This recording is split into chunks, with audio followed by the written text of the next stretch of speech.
Like I couldn't even. It was like a light switch flipped. Like I don't know how to explain it.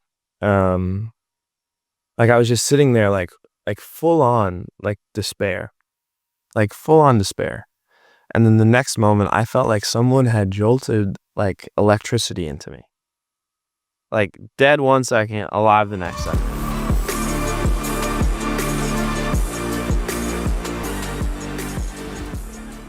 Taylor Washington, thanks for coming. Happy to be here. For people that don't know you or soccer, let me give them your background. Born in August of '93 from, I want to say Summers because I'm from Nashville, but it's Somers, New York. Yes, sir. Played left back defender.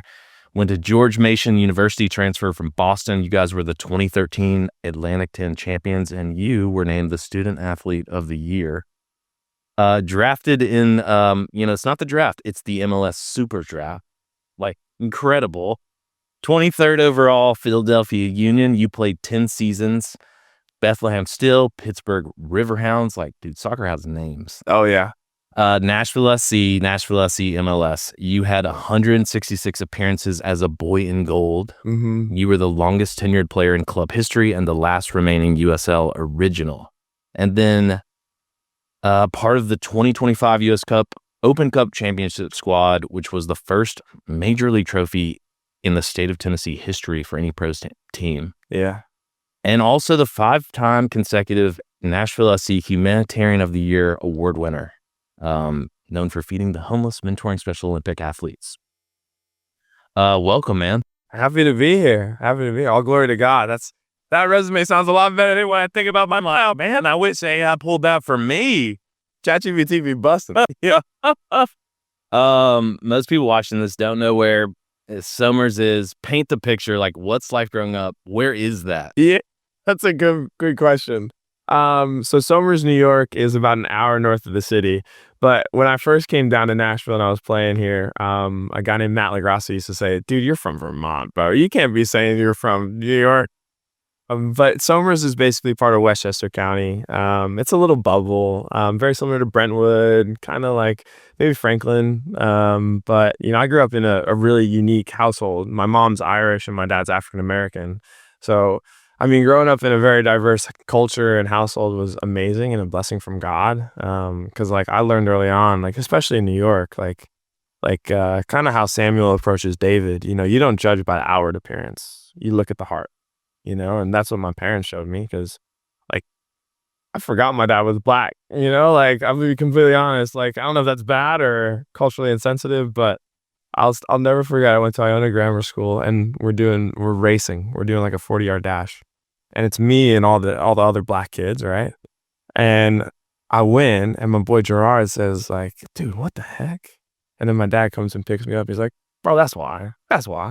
But yeah, Somers is hardworking people, down-to-earth people, just trying to make a living in a culture like New York, which is very success-oriented.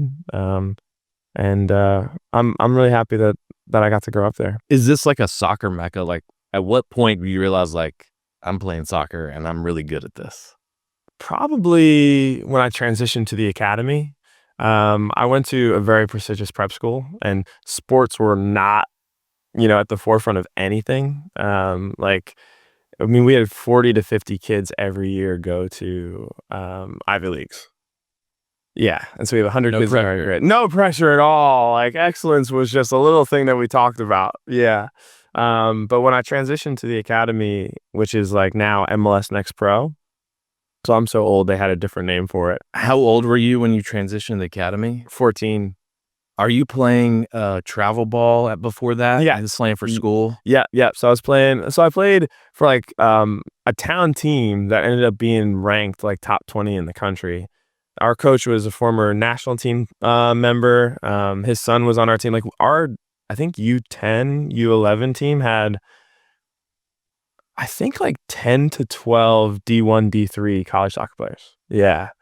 And so we were always competing at a really high level. But when we went to the academy, we were one of the top 50 clubs in the country. And so we were getting identified and having college coaches at our practices and at our games. And I was I felt more free in my life than ever. Ever. Do you have to study at all when you're at this thing? Is it like Study? yeah, I mean, are you doing any school when you're in the academy? Yes. You do. Oh. You actually do have to go to school. Oh, yeah. 'Cause so the academy is just like the name for the team that you're on. So it's like FC Westchester Academy. But I went to Rye Country Day, which is like 7 hours of homework a night, and You were doing both. Yep. Yeah. So my dad would drive me 45 minutes to school every single day. Yeah, he was a saint. He was a Bro, saint. God bless him. What's his name? Mark. How are all right, so in the South, we all know about football recruiting. It's a big deal. Yeah. This says you were recruited by 90 schools out of high school. Yeah. True story. True. Yeah. My dad handled all the pretty much the recruitment and all the emails, and my dream was to go to Notre Dame. I had like uncles and cousins who went there, and I believe it's God's team. Yeah. Oh, you're a good cat. I was a good Catholic boy from New York. But I had a great relationship with the coach at BU, and then another great relationship with the coach at the University of Louisville, and he went to Indiana.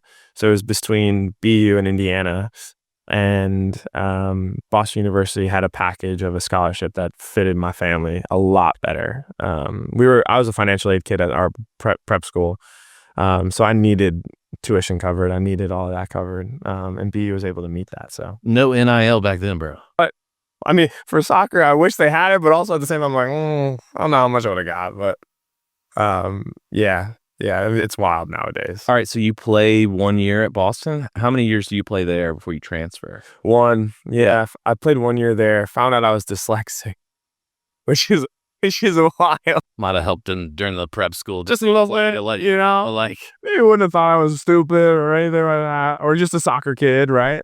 And I had a great opportunity where Greg Andrulis at George Mason, he had my mom and I down, and I'll never forget, we're sitting in the Office of Disability Services, and they're telling me you're going to have dictated programs, and your professors are going to understand your learning disability, and all these great facets that are going to make me successful.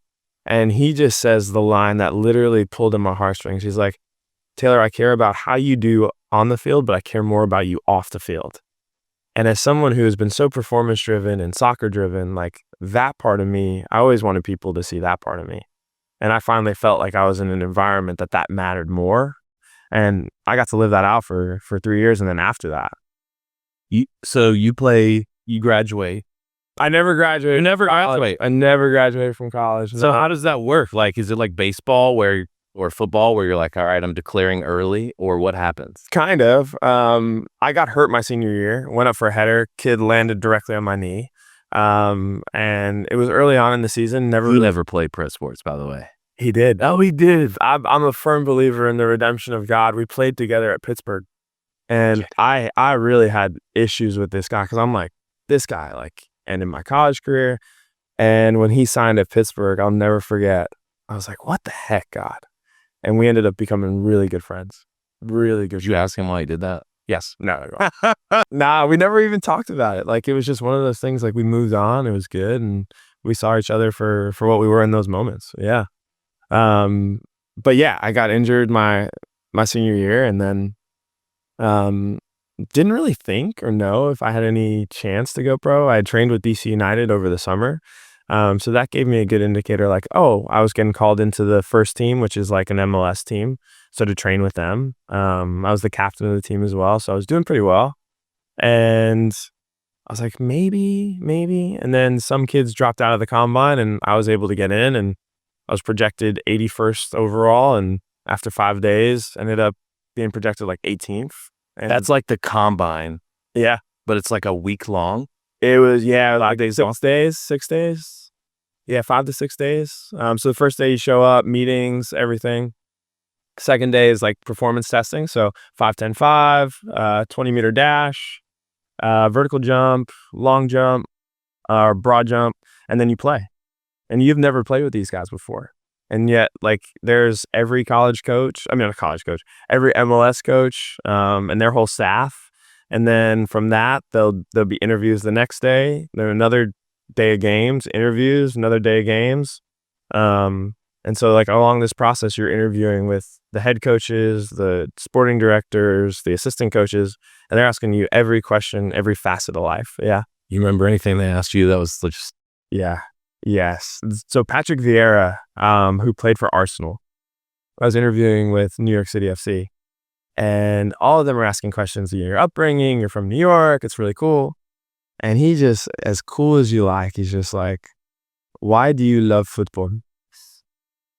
And I'm like, talk about conviction to the heart. And I'm like, I think I was just such a nervous kid. I was like, it's what I've known my whole life. Like, I love it. My parents, like, have sacrificed so much for me, like, but now looking, if I had to go back and answer it, I would just be like, it's such a blessing from God, to run and like enjoy the like just the process of like getting better at something, kicking a ball that turns into friendships. I mean, I got to have a 10-year career, like I never thought that soccer would be something that I made money from. But the joy of just like being able to kick a ball down the line to a guy running onto it and then see him score and see him point to like his family. Dude, that's what I got to see here in Nashville for 8 years. And that was a blessing. Patrick might have drafted you if you had answered that way. Like, thank God I didn't. I wasn't called there. Yeah, I wasn't called there.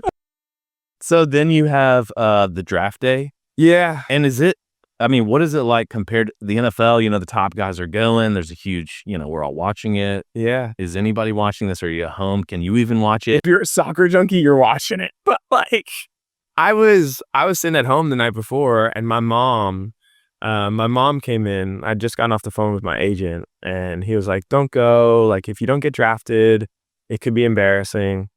And my mom's like, she's like the coolest woman. She's like, dude, don't you want to go? Like, don't you want to be a part of it? And I'm like, yeah, you know what? Like, yeah. So I call up the liaison. Yeah. And like, he's like, be there at 8. We leave at 5 o'clock in the morning. We make it there exactly at 8 o'clock. They're walking down the escalator as we're coming into the convention center. They give us lanyards. We go there. We sit in the media, which is like, you got the players section, and there's a stage here, and then the media is all the way back here. And, I always think about the scripture where it's like, don't go put yourself right next to the king, right? Don't go sit in the lowly places. And at the 18th pick, there was a timeout. So Red Bull was deciding between another left back and myself. They went with the other left back. And then at the 23rd pick, they said from George Mason University, and everything just blacked out. Like, yeah, it was, my coach screamed, my dad screamed, like, and I know, like, I know why God put me there. It was like, as I got to walk up there, it was just that joy. I got to experience a joy that I never thought I would ever have. And I'll never forget Mr. Josh. He came from behind the curtain. He's like, aren't you glad you came? And it felt so beautiful to be seen and like appreciated. And yeah, it was a crazy day. But it was just the beginning, like that's like a lot of people don't understand. Like, you get drafted, you're not given a contract. So now you have to go earn your contract at preseason. That just basically gets you invited. If you're a top 10, top 15 pick, yeah, you're probably signing immediately on that day. But for me, no. And for everyone else after that, no. So what's the difference between being the 23rd pick and the 123rd pick? Does it even matter? No. Because we had a kid drafted, I think 52nd overall to the Union, and they ended up signing the 80 something pick, and the 52nd didn't get signed. Yeah. So all it does is get you an invitation. You have to go meet the guys, go play, and adjust to the speed, adjust to the fitness levels. And are you getting any money to even show up, or is it like, how long are you playing before a contract is signed? So I went halfway through preseason, so probably 3 to 4 weeks. And then preseason's like almost a month and a half long. My buddy Cole signed on the last day of preseason. But yeah, I signed like 3 weeks in, 3 to 4. Is it like the NFL where you go in the office with the GM and they're like, you're cut, or congratulations? How does it work when you actually find out you're getting a contract? So we're in a hotel in Clearwater, Florida, and I love Chris Albright. He's at FC Cincinnati now, and he just pulls me after. I think after one of the team meals, and he's like, "We're gonna be calling your agent, but we want to let you know." And I just signed like on a little like table, no big anything, just signed it, handed it back to him, and went to training the next day. Is there negotiation, like, at that point? Like, with your LA, you're kinda like, "Whatever." No, I was like, yeah, and as a college kid, you come out, you basically get the reserve minimum, and at the time it was 51,500. So that was the standard, and that had jumped up a lot from the previous collective bargaining agreement, which was around like 36,000 by the end. Yeah, now we're looking at like I think reserve minimum's close to 80, I think. Those are just for college kids, and then you have senior minimum, which is probably like 120. So Um, you're getting the reserve minimum mhm. at first, Yep. and is that like a 1-year deal, or when do you think, like, "Maybe I'll get it"? 1 year plus 4 option years, and those option years are only like 1, 1, 1, 1. There's no No stability. guarantees in this. No, no, no, no, no. But yeah, I mean, I got cut after my rookie year. Yeah. What happened? Like, Oh man, I mean, I never made a bench. I kind of had an indicator like I wasn't doing great like in terms of what I knew I was capable of. Like I played solid, but not anything exciting. And um I walk into the into the room and they're like, "Hey, thank you so much. We love your professionalism. We love you as a person, but we're gonna go a different route." And they were super kind and super great. Like, and I had been really close with a kid who had cancer. And so for me, the first place I went was the Children's Hospital, and that put everything in perspective. Everything. I was like, I can find another team. I can find another way to play soccer, but there's so much going on in this life. So much more going on in this life. Let me be thankful for the breath in my lungs and the fact that I even got to play professional soccer for a year. So yeah, Dominic changed my life. how did you start? Like, did you just go to the hospital, they had a program, or how did you get to know him? 5 months in, I was a little dark and twisty. I was a little dark and twisty. I was like, why am I not playing? Why am I not making benches? And I got a great Irish mother, and she's just like, get over yourself, dude. Like, you want to go get better. You want to go do this. First of all, put in the work, but also go to a children's hospital and go see someone going through something. And that day where I showed up, I reached out to the union, and they were fantastic. They said there was a kid who had reached out, and I mean, like, God's time is God's time. God's time is God's time. And I met him, and I just remember him walking out, and half of his body was paralyzed, but he was so happy and joyous and radiated this joy and spirit that I was like, I'm upset about 4 missed passes. I'm upset about not making a trip. And Dominic is walking into radiation and all these medical procedures, joyous, smile on his face. And trust me, he cried, and he held, as I think at Crosspoint we say, like, you can hold joy and grief in both hands. But there was so much more joy than I ever imagined. And that radically changed my heart. How'd it go when you told him you were cut? You're like, "I'm out."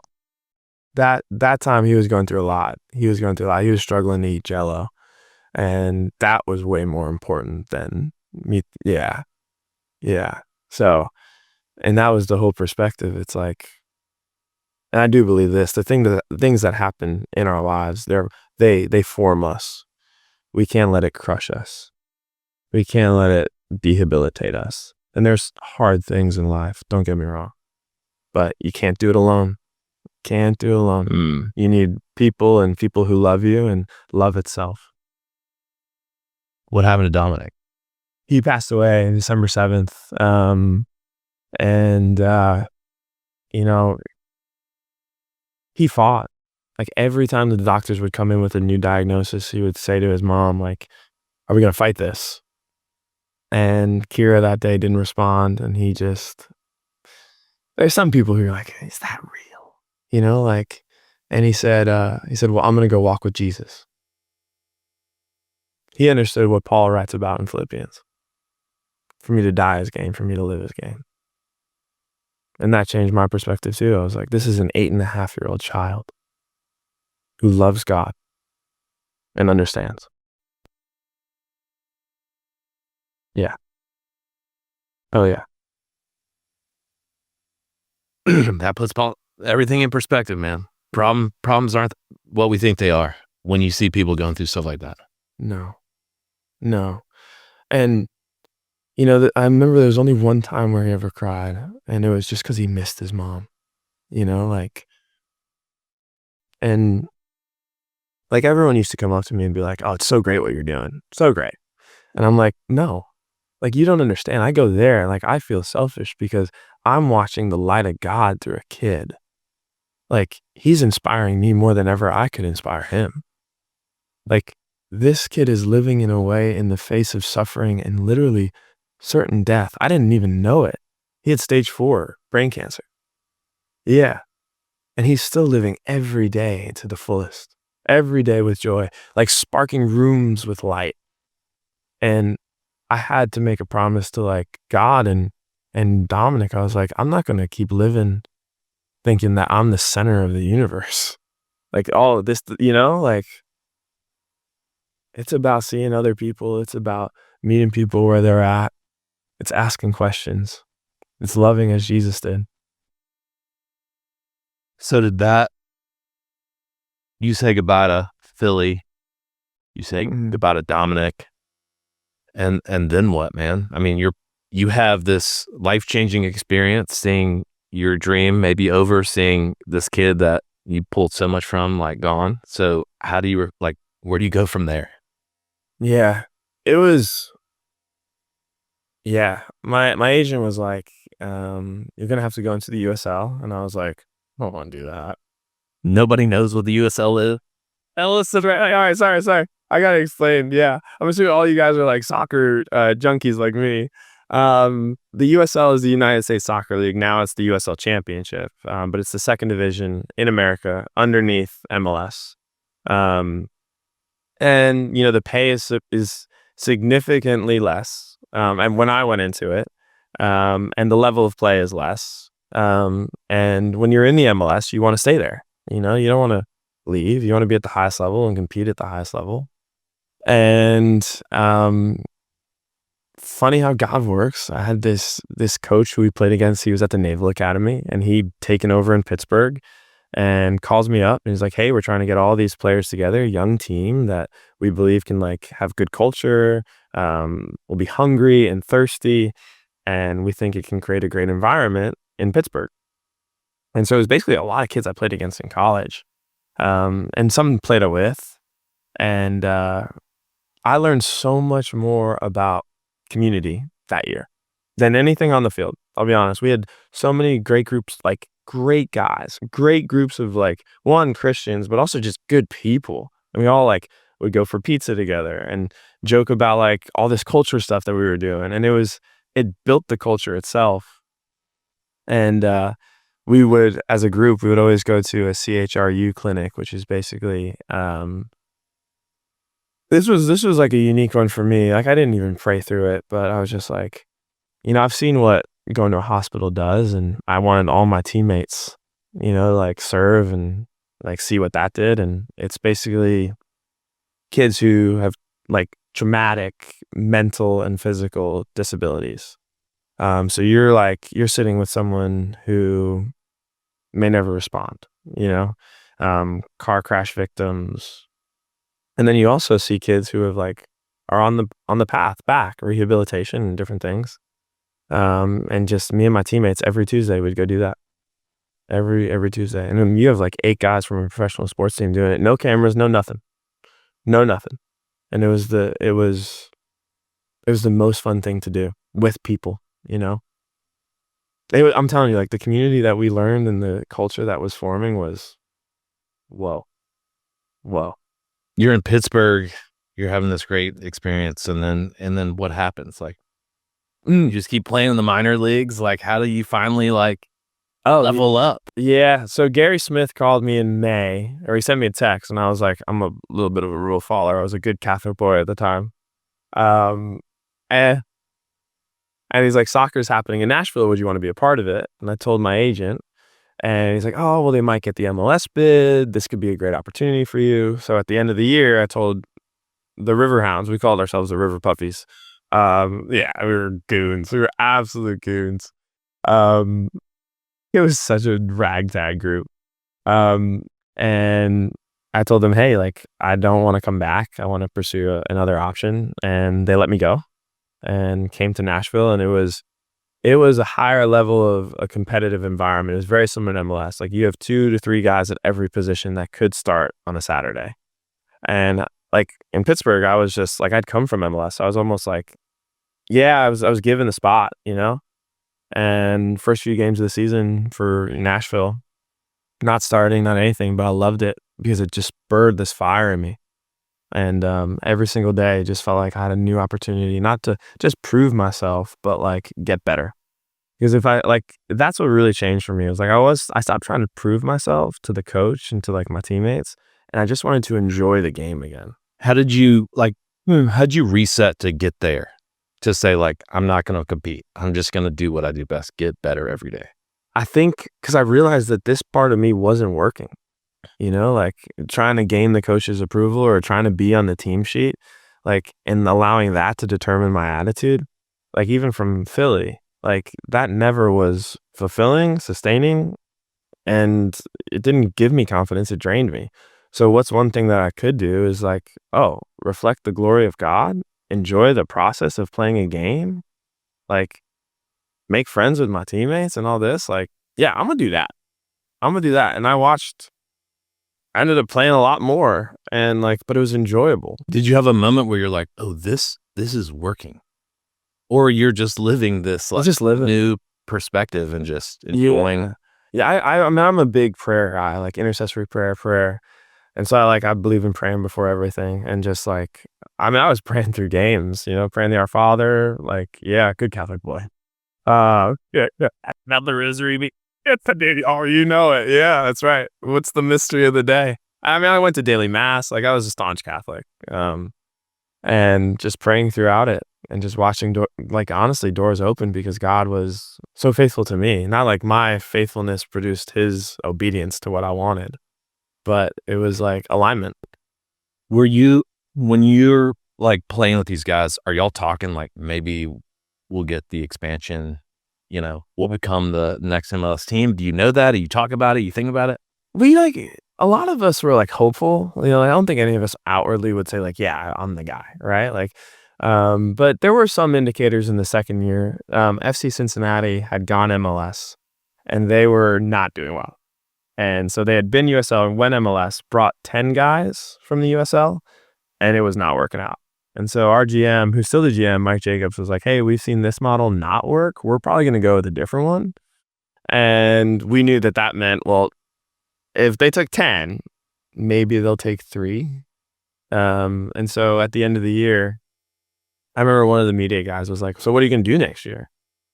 And I was like, well, I'm not going to give life to like something that I know is already like not taken from me. So I was like, I'm still waiting, still praying.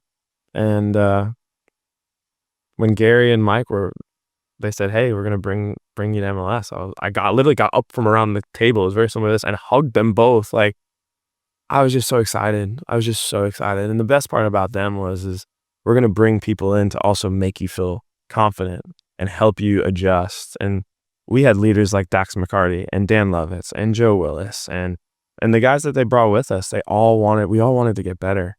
And that first year of MLS was really special. So they didn't bring 10. How many did they bring? 4. Yeah, they brought 4. Alan Wynn, Ken Tribbett, Matt LaGrassa, and myself. And then they draft or put together like free agents around you from MLS teams? Well, we're part of the supplemental roster positions. Yeah, it was around us. But you know, they had this guy named Hani Mukhtar, who is Hani, who's a designated player, which is one of the top 3 spots on the team. And then through the expansion draft, and also through I think I forget what they call for the draft for new teams coming into MLS, but they're able to pick from teams, pick the players that they want. So they picked like Abu Dunladi, they got Dominic Baji, they got Dan Lovitz, Joe Willis was found through a trade. But Mike had been at work in this, finding the right players for the right system, for the right culture, probably since he stepped into the role in 2018. So, yeah, it's a process. You're back on an MLS team. Mm-hmm. You're you decide you're gonna, play 166 games. Obviously, I never knew I was gonna play. Yeah, I'll be honest. what was like if you think back to all those games, like what was one moment that like you like in the forefront where you're like, man, this moment, that game.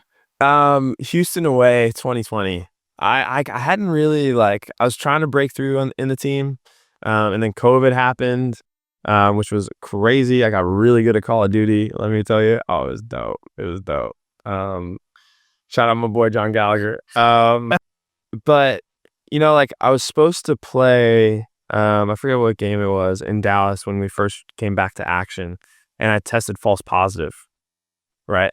And then I'm starting to play some minutes and get some time, and then they give me an opportunity to start, and it was literally like all the guys who hadn't had a chance to start, and so we're playing down in Houston, Western Conference team, and we were on fire, like someone lit a fire under us, and was able to get an assist. Just felt so confident on the ball, and the way the team was playing, we looked good, we looked really good, and that was the moment where I was like, I've been called here. I belong. Yes. Yeah. You guys won the 25 US Open Cup. Come on. Yeah, and you retire after that. Like, did you plan that? Like, all right, we'll win the championship and then I'm done. When I was 5 years old, yeah. Yeah. Like, going into that season, were you like, this is gonna be it? How did you decide? Okay, soccer's done. I knew going into the season, I wanted to go to seminary. I knew that if I kept pursuing soccer, I don't know if I could pursue Jesus with my whole heart. And I was walking with this guy named Josh Reed from Cross Point, and Josh is like a Rolodex of the Bible, and I just fell in love with Scripture. Like him telling the stories of just even the meaning of water in the Bible, right? Giving life and death and newness and purification. And I was like, there's so much more to this I don't know. So I told the boys in the beginning of the year, we had like our testimony night. We all share our story, and I only played in one game, and I got hurt in it. Yeah, and I had a divine moment with the Lord, and He gave me a word, and it was that my career was done. And yeah, you had a divine moment with the Lord. Your career's done. Yeah, and Job, like you hear. Like, what is that like? People are like, what does a divine moment of the Lord mean? Yeah, like I remember the guy fell into me, and as I'm going down, like I felt it, and I saw in just this light. The Lord's always spoken to me in light. It was, your career is done, and then it was Job 2:10, which is, do we take the good from God? And I'll paraphrase, but not the adversity that brings us closer to Him. And I didn't know that at all, and I was like, all right, like it's an MCL sprain. So it's a grade 2. Probably could come back in 2 months. It was May. And it never got better. Like we tried to get me back. Found out that there was a tear in the meniscus as well that we couldn't see because of the edema. The rehab process was then halted because we were pushing for an MCL sprain when there's also a meniscal tear. So I was shut down for an entire month, and then, like got to be able to be a part of the team in terms of practice and training, but never capacity of being on a bench again. And I'm really grateful. Like it was hard. Don't get me wrong. It was hard. It was really, really hard. But I had great people around me at the time, and my mom and dad and people praying.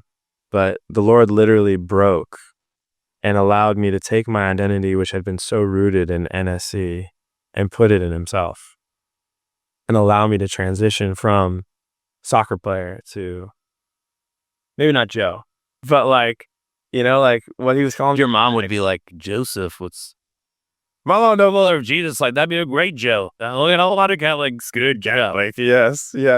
So like He gave you a runway. Like a lot of guys don't have that runway. It's like a hard boom. It's over. Yeah. He's like, here's the path. Oh yeah. And I felt more peace and joy in what I was doing when I was hurt, which was basically going to a coffee shop and like talking to someone for an hour and hearing their story and where God's moved in their life. than almost any year of my soccer. You know, like, I mean, just learning scripture, sitting with people, um, learning the truths of what he's calling us to, like that gave me a peace that made no sense. And like that soccer never gave. I want to talk about seminary. I talked a lot. Sorry. No, awesome. Okay. I want to ask you about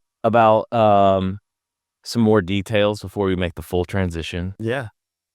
Do you tell your agent, like you're telling the guys, like do you tell them ahead of time, like, hey, this will be the last year? That's like between the boys and everybody told that, like the GM is not like, I heard you decide this is it. Yeah.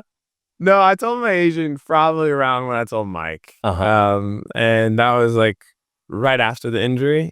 And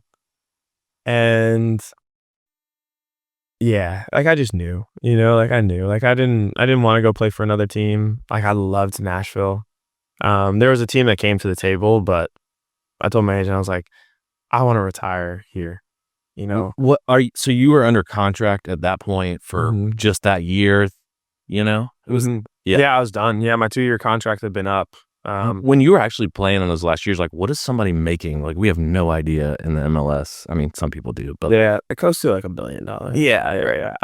Now, so my contract was always senior minimum. So when I entered the league, senior minimum was around 85,000. So 2020. And then, but the cool thing is there's a bonus structure that really helps. So every time you make a bench, it's like $500. If you play in the game, it's $750. If you start, it's $1,000. And then any appearance fees, sponsorship deals, they help too. By the end of it, I think our base was 112, 110. And then, you know, 34 games, $500 every bench, sometimes a start there. You know, you're making, I was making consistently probably over 150. Yeah. And then, you know, you win a big trophy at the end of it.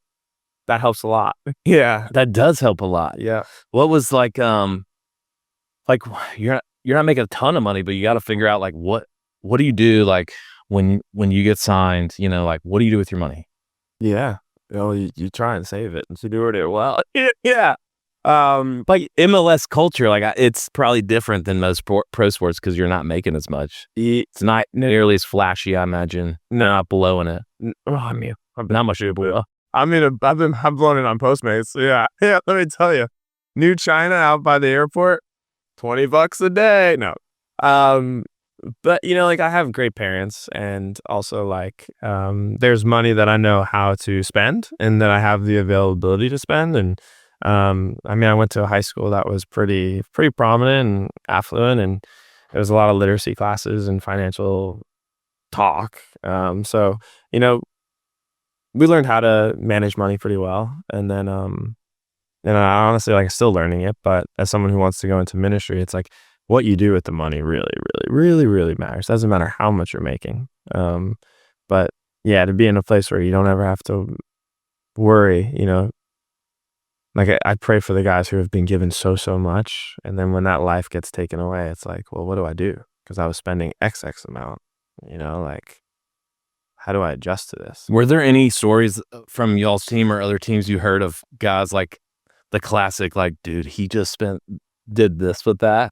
Do you even talk about money in the MLS? Like, is it pretty like low key? What's that like? It's not like in our locker room. Like you can go on MLS.com or Google and just say like, how much did XYZ make, or how much does Hani make? Right? You can see all that, but that's like we don't really talk about that. You know, like when someone gets a new contract, we're happy for them. Yeah, you know, and if they tell us, great. But if not, that's between them. You know, like.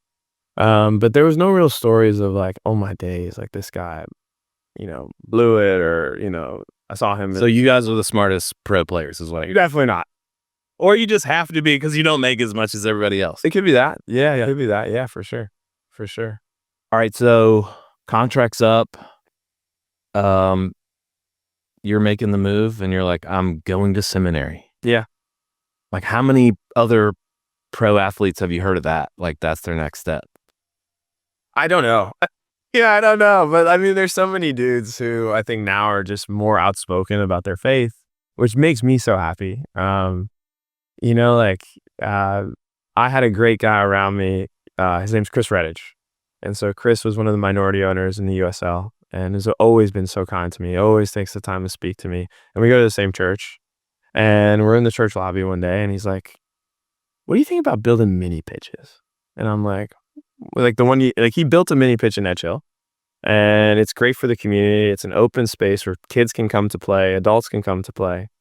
And he starts to tell me about this model about how we can make soccer accessible for everyone.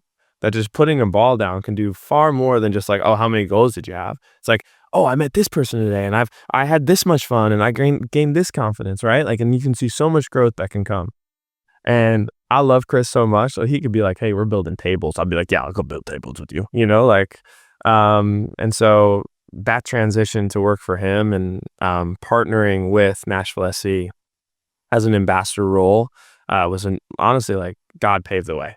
God paved the way. And so now I get to go out and see spaces and people who, one, need a soccer field and want it, but also tell them about like what it can do. Like we found a school down by Antioch called Aventura, and it was through reading, doing a literacy program with Nashville SC. They're talking about this field that they hope to use for soccer one day. And I'm like, this is it, right? Like, and Visa, who's been so kind, has a certain amount of money that they need to build a field by the World Cup. The field's being constructed 2 weeks later. Can't make that stuff up. Thank God. So you're going to go to seminary. You're going to help with the pitches. You were telling me a guy that goes to seminary probably has a really unique experience with God.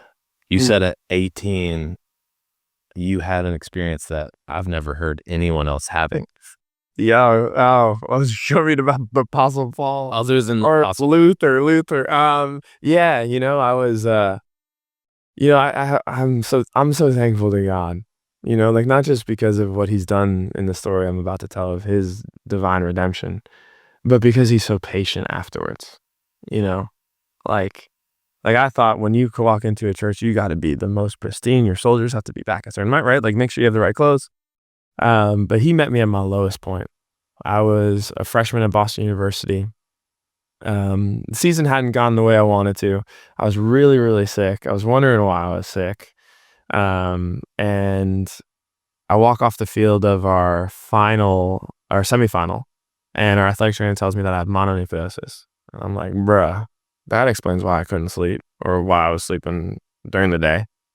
And I meet with my academic advisor, and she's like, "Dude, why have you not met with me?" And I'm like, "Well, like I didn't know you were in I thought you weren't in the athletic department." And silly goose of me.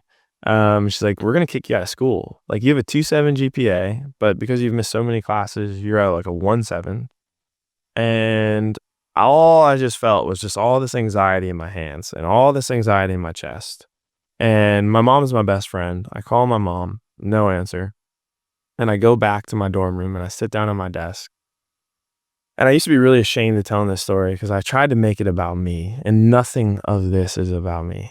Like this is all about God's redemption. And this gold light came out of nowhere.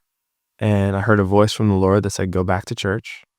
And I felt all the anxiety in my hands just disappear and everything in my chest disappear. And every Sunday became my favorite day. And I watched the Lord change my heart and my internal, and he changed the external too. Stopped doing the things that I was doing. But he was super patient with me because you can be obedient for a little while. And then I was living 1 foot in the world, 1 foot in the spirit, like love to party and celebrate wins with my teammates. And I hated crying during worship the next day. And I did that for quite a bit of time. And then eventually it's just like, he just wants your whole heart, not just because like obedience equals blessings. It's because when we put our heart into anything else, it will run dry. We keep going back to the same wells. They'll never sustain us. How do you go to the fountain of living water? You bring your whole self. Dirty, messed up, happy, joyous, successful, whatever it is. Come as you are. and you will meet a Savior far greater than you could ever imagine. Did you call your mom? And you're like, I just No. like go back real quick to the gold. The gold. Yeah. Like, what do you mean you saw a gold light? Yeah. Like with your eyes when you're Like I couldn't even, it was like a light switch flipped. Like I don't know how to explain it. Like I was just sitting there like full on like despair. Like full on despair. And then the next moment I felt like someone had jolted like electricity into me. Like dead 1 second, alive the next second. were you like talking? Were you like praying? Like were you just I hadn't gone to church. I hadn't prayed. I hadn't done it. I'd been baptized as a kid, and I had a strong affinity for God. Like as a kid, like I remember my grandparents told the story. I don't remember this, but like I guess I looked at the crucifix and I screamed, like, "Who did that to him?" Yeah. we're gonna take some guys out? Like I mean, I don't know. I was like, "What happened to him?" You know, like fussy up there. yeah. And now I know it. Yeah. Like being in seminary, like his hands are pierced because when Eve went up to the tree, she reached. So his hands are pierced. Why does he have the crown of thorns? Well, okay, after they eat from the tree, right? The ground is cursed. So Jesus takes the curse upon his head. From the side of Adam comes Eve, right? And then comes our fall. From the side of Christ, when a Roman soldier sticks a spear in, water and blood comes in. Water, purification. Blood, atonement. So from the side of Adam comes sinfulness, death. From the side of Christ comes new life. And now I understand. I'm starting to. I don't understand everything. What do you think your like there has to be something that precedes a guy seeing a golden light and anxiety literally just being removed from his hands? Yeah. Have you ever asked your mom like what she was praying? Like somebody. Yeah. I attribute it to God. Just You know? supernatural. I think it's his nature. Like if you look at anyone in the Bible, like my man Paul was persecuting the people that he would one day go preach to. Did he have any business being saved? Yes. Why? Because he was created by the Father. Oh, I love in my seminary is, I'm not Methodist, but they have a great term called preeminent grace, which is the grace that God has for every single human, that it's the slow knockings, the slow revealings, that he is pulling us to him, right? That's why we can't say our faith is our own, that God is always seeking and saving the lost and always calling for their redemption. And I think it's in his nature to do so. He wants the whole world redeemed. He doesn't want to see people in hell. He doesn't. He wants every child to return home to the Father, prodigal or the one that's out in the field upset that the prodigal returned. I was going to say prodigal or pro sports player, but That one too. Yeah. Or just really patient with the pro sports player who loves Jesus. But man, before we wrap up, so if somebody said, I've heard about God, I've maybe read about him, I've never had an experience, like a supernatural experience, like what would you tell them? Like, it's because I think a lot of people are like, man, if God came to me in my room and took away my anxiety with a gold light, yeah. I'm all in, which is maybe not. Yeah. Like, what do you say to that person? It's like, I've never had that experience. Yeah. I would say that's okay. You know, like, because God knows our hearts. He knows what we need. And he'll also give us the desires that he knows we need. You know, not the desires that we want, the desires that we need. Like we think about me, right? I was very similar to Jonah, you know, like received the gift from the Lord and then went down. Yep. Went away. Obedient, but then away and then away and then away. But also like, if you haven't had that supernatural experience, like I actually commend your faith because you believe in what has not been seen. I've experienced and seen and battled and fought him. And still, like, I'm like surrendering daily. But what faith that you didn't have that and still believe in the Savior of the world? That's what I would say. Dude, that's fire. What, And can I have one more thing? yeah, go. The only thing I would say is that I always think about the transfiguration, right? Like Tell people about. Oh yeah, I mean, sorry. So Jesus takes his 3 closest friends, his homies. They go up to a mountain, and before their eyes, like the light of God shines to them. And Peter, he says like, oh, he sees Elijah, he sees Moses, he sees Jesus. He's like, yo, let me set up 3 tents. And what I've learned through the scriptures is that Peter wanted to stay in that moment, just in the mountaintop spiritual moment. But the Lord brought them up there to see that. So one, that they have that moment and encounter, and then that is what empowers them to go back down, go back to the people, because our spiritual moments are not for our own. They're gifts from God to go give to other people and go love as he loves and show the truths of Jesus. And immediately they got to go cast out a demon, but the coolest thing is Moses, who symbolizes the law, Elijah, who's the prophets. Peter thinks, oh, Jesus is just like them. But no, that's why the Father speaks. He says he's the embodiment of both of these things. He's the greater. That's who Jesus is. So don't get it twisted. He's not just another prophet or another teacher. He's God, the beloved Son of God, which you taught me before. Yeah. the beloved, beloved. Yes.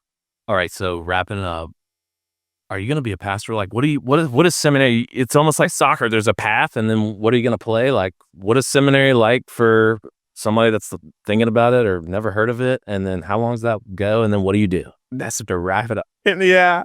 It's almost like you walk in thinking, yeah, I want to be a pastor and, I want to know this more. And then you realize that all of this is to know God deeper, right? To know God deeper, to love him deeper, to love people deeper, and to see how God sees you. So I think that's the key of anything, is that like, if I were to put my plans before the Lord, I think he laughs. But he also says, there's truth in there. Just trust me with it. So if I want to be a pastor and it's on my heart, daily I'm going to be like, Lord, what do you want from me? Because my favorite Psalm is Psalm 23, not just because my number was 23. Is that why your number was 23? Prayed about it. I didn't know Psalm 23 at the time. I didn't know scripture. Like, I was a really good Catholic. Like, I was really good at going to church and like practicing the spiritual disciplines, not reading the word. I did not know. Like, I knew it was like a famous psalm. Yeah. But like even the first line, like, the Lord is my shepherd. Am I the shepherd or is Jesus? Like, oh, I'm supposed to be a pastor, and God's like, you're actually might supposed to be a missionary. Like, I'm supposed to be this. Well, your giftings is actually to go out and just spread little fires wherever you go. And I think that's everyone's call. Like, we all get to radiate and exude the light and the love of Jesus.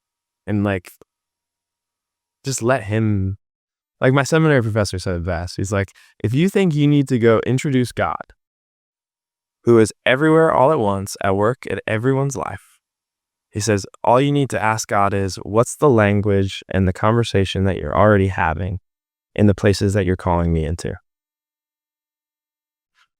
Say that one more time. Yeah. That's so good.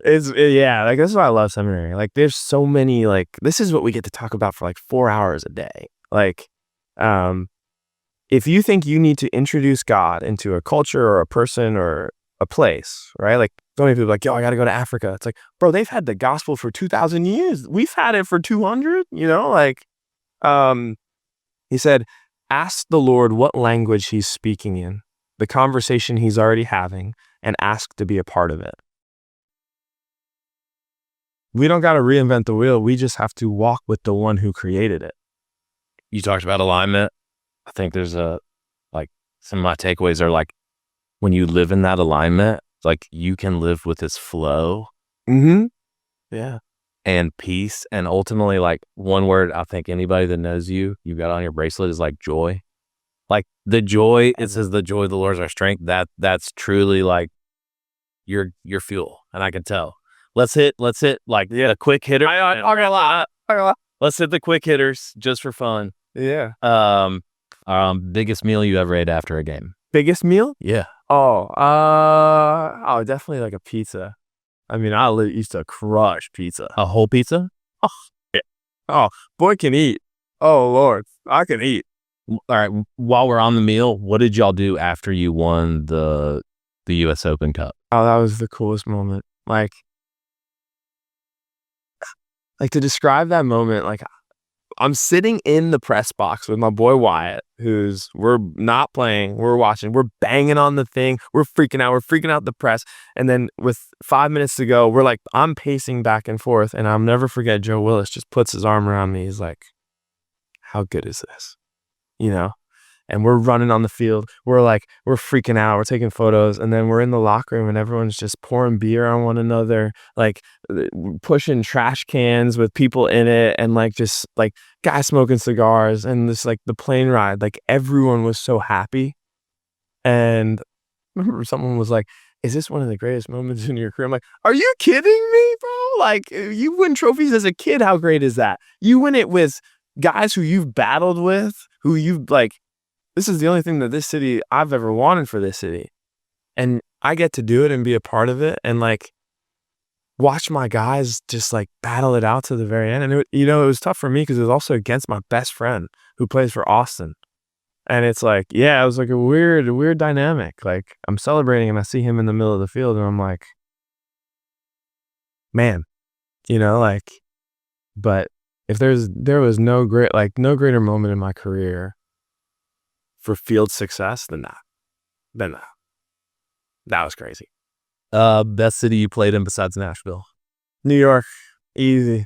I'm a New York boy. I love New York. I love walking around it. Always makes me want to move back. And a cool fact, I actually played the same club that Alex Mule played at, who plays for Nashville SC. We played together for the last 5-6 years. Manhattan Kickers. Yeah. Crazy. Book that changed how you think about money or life? Alchemist. Yeah, that book really changed me.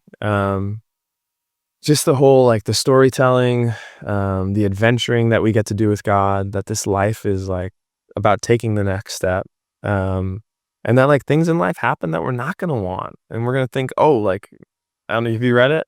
Mm-hmm. Okay, so you think you're going to marry the baker's daughter, and then God takes you on an adventure, and then all that money that you saved up, that's gone. So you go work in a crystal shop and you learn how to talk to people and sit and polish and take care of things. And then you go to a caravan where there's a guy you don't really like, but hey, you learn from him, he learns from you. And that everyone is in pursuit of what God is calling them to do. And that the treasure that God wants for you is what God wants for you. And I love the story of the Roman centurion in that. Do you know that one? Mm. Can I tell it? Yeah. Okay. You got it. Yeah. So there's a man with 2 sons. And so one of the sons is a famous poet in Rome during the time of Emperor Tiberius. And the other son's a soldier. So he's sent off to a faraway land. And so the father one day has a dream and an angel appears to him and says, your son's words will echo throughout eternity. And so he wakes up from the dream. He's like, dude, this is sick. My son, the poet, he's going to be so famous for forever and all these things, a father can die happy. And so one day he's walking through Rome and he sees a young kid crossing the street, and a chariot is coming. So he pushes him out of the way and he saves him. And so he dies in the process. And he goes up to heaven, and the same angel, before he walks through the gates of heaven, says you died an honorable death. Is there anything you want to see? And he's like, I want to see my son's words. Because any father would be proud, right? And the angel touches his shoulder, takes him to this place. And he's like, what poem are they reading? And the angel laughs and looks at him and takes him outside. He's like, your son, the poet, was important, and Tiberius loved him. But it was your son, the Roman centurion, who, when his servant fell sick, heard of a man in Jerusalem and rode and met people all along the way and converted to their faith. And when he came to the place where that man was sitting and looked into his eyes, he knew he was looking into the eyes of the Son of God. And he said, Lord, I am not worthy for you to enter under my roof. Only say the word, and my servant will be healed. And as a Catholic, we said that every single day. And the alchemist goes on to tell the boy, no one knows the role that they play in the history of the world. And I do believe that we are called to encourage one another in what God is calling people to do. And maybe not everyone's going to go change the world at a global scale, but you will change the world at the scale that God wants you to. And we have to know that that is enough. I'm going to tell you your future, and then we're I love stories, man. your dad is going to say, I loved watching every game he ever played. But there's going to be a moment where he sees you speak, and the words that you say, he will say, this is greater than all those games. Thanks for coming on, bro. Thank you.